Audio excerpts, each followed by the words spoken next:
Hey friends, I'm John, and this is my red-tailed boa scarlet. I have quite a few years experience breeding ball pythons and creating social media. Take a quick second to smash those like and subscribe buttons because it helps grow my channel. And let's see what we have going on today. Unfortunately, you win some and you lose some. And this year has been kind of a slow start. I only have 2 females that have laid so far. My third one here is a disaster clutch, unfortunately. It's probably one of my biggest clutches of the year. I have one more that's due to be laid here in the next several days. Hopefully that one is a good clutch. And a lot of my other females are just taking a long time to go. And some of them aren't even being bred yet because of the males that I have aren't ready or aren't doing the work yet. So this year is starting off extremely slow. The only snakes I really have available right now on Morph Market, the majority of them are like higher end snakes. So this clutch, unfortunately, is bad. This was my third black axanthic female, so obviously this is a very important clutch, bred to the same male that produced all my other black axanthic stuff. And she took a little bit longer than the other ones to go, but as you can see here, she's staring at me, so she's not real happy about what's going on. But she produced, looks like, basically just a bunch of slugs. Now, unfortunately for me, this girl took a lot longer than my other female black axanthics to go. I mean, they all started breeding last year around the same time. She was a little slower. I witnessed a bunch of locks, maybe not a bunch. I only have 2 written down here. But she definitely had a bunch of locks, at least 2 with that male. And as you can see here, we have 7 slugs. They're all bad. There are no good eggs in there. I'm not even going to try to candle them because there's no point in doing that. So that sets this project back a little bit because from this clutch, I did produce some amazing snakes. I produced 3 or 4, I think 4 black axanthics. But my male to female odds were terrible in that clutch. So let me go show you some of those babies. So if you haven't been following me too closely, so the pairing was a black-head leopard Mojave, triple het black axanthic hypopide male. And I bred him to, I had 3 black axanthic females, and this is actually the first one that came out. This is a black-head leopard Mojave, black axanthic female. I haven't tested for hypo and pied yet, so I wasn't real worried about it. But she's actually getting big. She just started eating really well for me. So she was the first one to come out this season. She came out of a clutch, I think it was only 4 eggs, and she was the only visual black axanthic in that clutch. Luckily it was a female. The second clutch of black axanthics actually produced 2 more females in this clutch. There were 3 black axanthics total. 2 of them were females. We have this nice leopard female here that's doing very well. And while this was the second clutch of 2024, and this is, I believe, a blackhead female here. Beautiful, very dark, very cool looking. So I got 3 females that were visual black axanthics, and then I also produced this male blackhead leopard Mojave. Get down here. From this clutch as well. I actually have him listed on Morph Market right now if you're interested, with a female. Not a beginner snake, a little more high end, but he's only one of a kind available now. But he's gorgeous and he's eating very well as well. So those are the only 3 black axanthics that I had produced out of 2 clutches, which I believe this clutch was 7 eggs, the other one was 4, so I think there was 11 maybe total. My female odds in general were bad because there was only 1 in that clutch, and there were only 3 in this clutch. So what is that? 4 out of 11 eggs were females.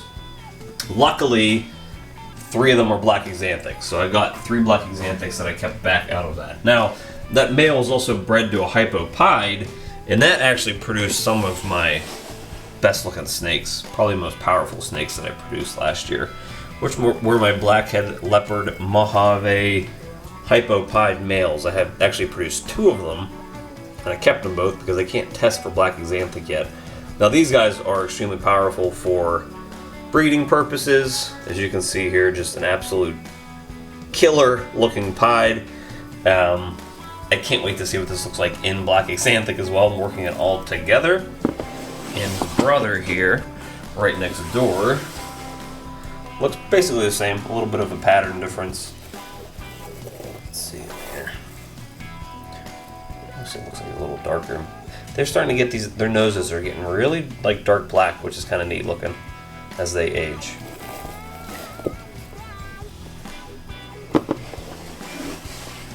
So, you know, these projects, by this clutch being bad, it sets it back a decent amount, I think, in my opinion. Now, the other two females, because they laid earlier, I mean, the first clutch, I think, was laid back in August, maybe. And then the second clutch was laid, I think, in December. So the first female's probably close to being ready to go again, because she's actually been crushing food.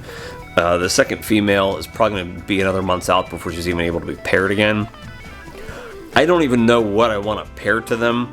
I'm thinking of taking those two black-head leopard Mojave hypopied males and pairing one of them each to both of the visual black axanthic females, because I still can't test for black axanthic. That'll hopefully prove it out whether or not they are. You know, if I get any black axanthics out of those clutches, then that'll prove that the males are het black axanthic. And that'll also produce, if they are black axanthic, animals that are 100% double het hypopied, since the males are double visuals. So, you know, it really stinks that this clutch is bad. It's 7 eggs. That would have been a really nice clutch. That would have given me, hopefully, quite a few more black axanthics to hold back. That would have given me maybe even an extra 1 or 2 to sell off, but that's not happening at this point. So that kind of stinks. And the things I did produce this season that were the females, I mean, they're 2 years out from even being paired up. So, it sucks. That's just how the season goes sometimes. Luckily, this female here, she was actually shed a day before that black axanthic female, but she has not had her clutch yet. She is absolutely humongous. I'm expecting her to have a fantastic clutch. She's a black pastel bamboo het ultramel, and she was bred to my OD leopard firefly, yellow belly enchi ultramel het pied male.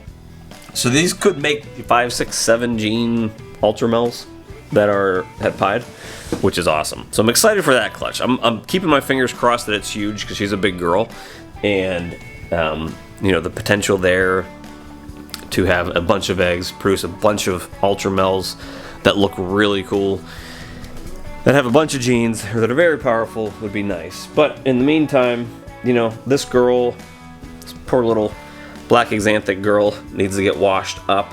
She actually doesn't look like she's in terrible shape, like she lost too much weight. And with producing little slugs like that, I assume she wouldn't have really lost a whole lot of weight with that. But it's still not what you want to have to happen when you basically lose a clutch, basically a whole season on a female. This happened with my granite pied female as well. She was actually 3,000 grams. For some reason, she laid a bunch of bad eggs as well. So even when you're getting locks, you're not guaranteed to have a healthy clutch. That's why I really don't say to people, hey, you know what? There's too many ball pythons right now. Don't breed. Because you never know when this is going to happen. You never know when you're just going to get a whole clutch full of slugs. And when that happens, that sets you back a lot. And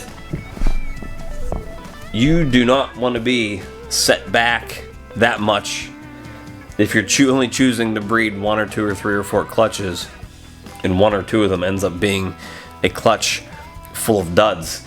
That could really hurt you, like, for a long time. So you don't want to do that. But you also don't want to breed the most basic stuff in the world. You don't want to be breeding a Mojave to an enchi and expect to sell it, to sell them fast, to sell them for any money, you need to be very selective in what you're breeding, but I wouldn't stop breeding things if you have good things to breed. So, sucks. This is not how I wanted to start off March. I'm recording this on March 1st. I'll probably end up releasing this on March 1st or 2nd. So it's not how I wanted to start the month. So much for leap year, huh? But hopefully she gets back on food right away and we give her another go next season. Yeah, not a good way to start. I don't really know how else to put it. So, yeah, it stinks. I mean, when you have a verified breeder male. He, I think, had 4 clutches for me last year. This female, I mean, she had 7 eggs in her, and she wasn't even a big female. I had guaranteed locks that I saw. I had at least 2, which you would think would be enough to fertilize those eggs, but apparently it wasn't. So I don't know if the male was tapped out, or I don't know if this female just had a bad clutch. So we'll figure it out next year.